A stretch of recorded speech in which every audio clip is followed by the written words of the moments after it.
Yes, it's very difficult to talk about the characters and very much about the book, which I want to do, without giving something away. I don't want to do any spoilers, but I will say, maybe just as a little bit of an introduction, that the characters are of different ages. So again, the main character starts off with his birth.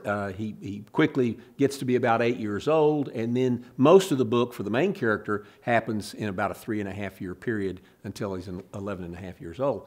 But there are other characters. There are high school characters and then young adults. There are two very important young adults, anywhere from about 18 to the mid-20s. They're very important characters in the book. So, the dynamic between an 11-year-old and a 23 or 24-year-old, that's part of this book, part of the characterization. But then, of course, it's a fantasy.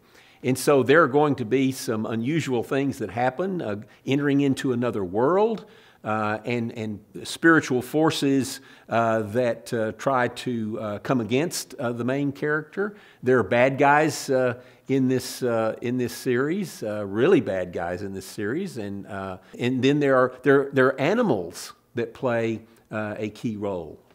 There are some animals that work on the side of the good guys, and then there's some that don't. So there are magical elements to it. Great, I would say, mythic elements. So, but I think it's in a lot of ways, subterranean. I think sometimes the old stories that are embedded in this series are not obvious to the reader, but they come out. But I use, for example, one very old myth as something of an undertow for what's going on in this series. So anyway, very exciting, and I think it's going to be enjoyable. There's a lot of action, rescues and danger and magic elements.